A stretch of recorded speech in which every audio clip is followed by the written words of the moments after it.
thanks very much, Terry, and thanks to everybody else who has made this visit possible and who made me feel so welcome. I've already had lots of exciting and spirited conversations in the classes I've attended, and it's just been great fun. So this talk is entitled Nations Without Borders, but with /out borders, Neoliberalism and the Problem of Belonging in Africa and Beyond.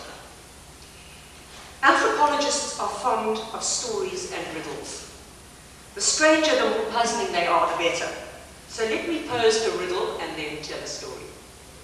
The riddle: what might the Nuer, a remote tribe in southern Sudan, have to do with Carl Schmitt, the noted German philosopher, a notorious apologist for Nazism, and of late one of the most quoted social theorists in the English-speaking world?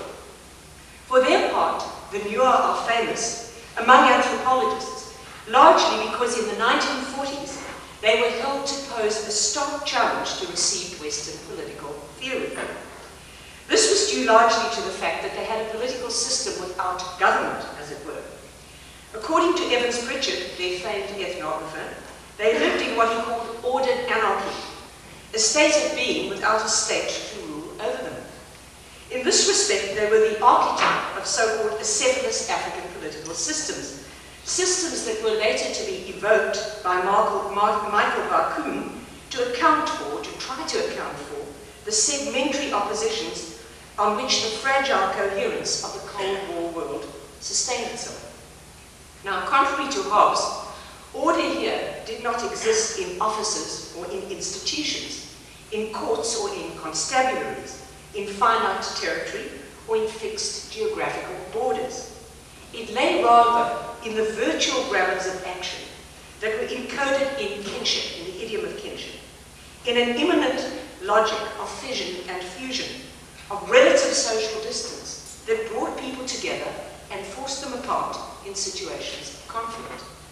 Thus, if a homicide occurred within the tribe, it was dealt with by established means of self-help and retribution. If it occurred beyond the tribal margins, what followed was warfare between polities. Practically speaking, though, these boundaries between inside and outside were renegotiated in the very process of dealing with the transgressions that reached them. The Nuer polity, then, was a field of potential action, conjured by the need to distinguish between allies and antagonists, between law and war. Which is where Carl Schmitt comes in. In the concept of the political, Schmitt portrays politics, Nuer-like, as a matter of the will to make life or death distinctions between friend and enemy. In other words, as a matter of making order by drawing lines, of inscribing the political in collective identities, at once physical and metaphysical, carved as much out of the logic of who we are not as who we are, indeed of entailing the one in the other, and both in the sublime act of arriving at an unequivocal opposition when it counts. Like those, for example, between civilizations, maybe even theologies, caught up in the apocalyptic clash between the good and the bad and the ugly in the days after 9/11. Days in which the planet was terrified by uncertainty because it was so uncertain about terror, about its capacity to blur formerly clear axes of global geopolitics. Days in which the US came to spell not just the United States, but us. As Evans Pritchard might have said of the Nuer, in an orderly world, everything is relative, since all things are relatives, except where they're not, except for those who fall beyond the law, beyond the ethical margin, and who therefore have to be excised, outlawed, or in extremis, even unsacrificially disposed of. Order, in short, is made from disorder, political existence from anarchy, by virtue of the drawing of a line. It is at that line that the riddle is resolved, that line where the Nuer and Schmitt meet, there to agree on the origins of the normative, on what is taken to be normal and lawful, in a grammar of difference, made manifest by erecting boundaries that are at once existential, ethical, and legal, and as we shall see, often imminently violent. So much for the riddle, to which we shall return. Now for the story. It is about fire, about aliens, and about a nation in the making. and about its borders, both internal and external. It is also about a world in general in which borders are becoming ever more enigmatic and troublesome, and I mean our world at large. The story raises a host of questions. What might disasters, natural and otherwise, tell us about the architecture of 21st century nation states? How might the sudden flash of catastrophe illuminate the meaning of borders and the politics of belonging? And to what extent are these two things, borders and belonging, transforming, along with the substance of citizenship, sovereignty, and national integrity, in this neoliberal age, one often associated with states of emergency? These questions have a number of deeper historical implications hidden in them, but we are running ahead of ourselves. Let us title our tale, Apocalypse, African Style. The millennium passed in South Africa without incident. This despite public fears before the event of murderous violence and mass destruction. Then 2 weeks later, Cape Town caught fire.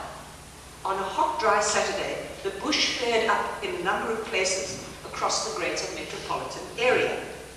High winds carried walls of flame up its mountain spine, threatening historic homes and squatter settlements alike.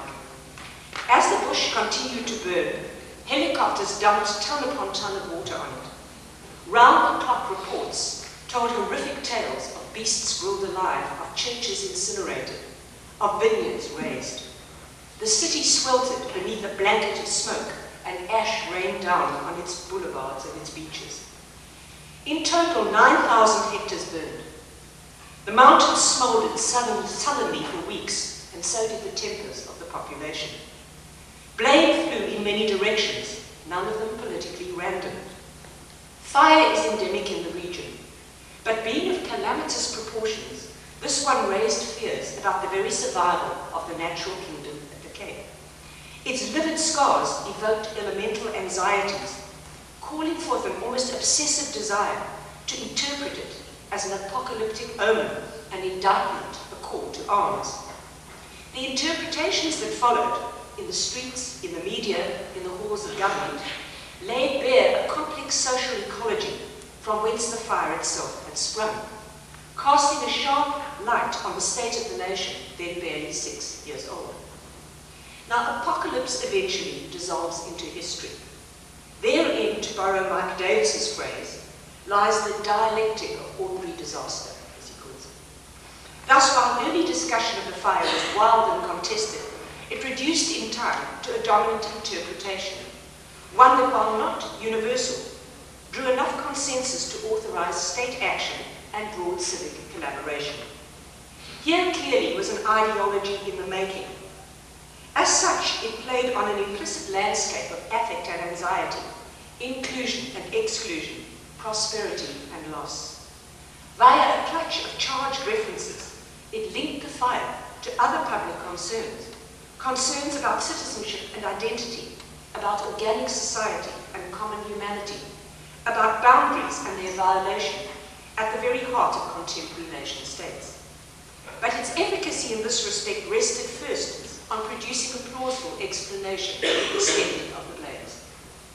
Initially, carelessness and arson were suspected, the latter pointing to a campaign of urban terror attributed to Muslim fundamentalism that had gripped the Cape long before 9/11. Then the discourse abruptly changed direction, alighting on an explanation that took hold with unusual force.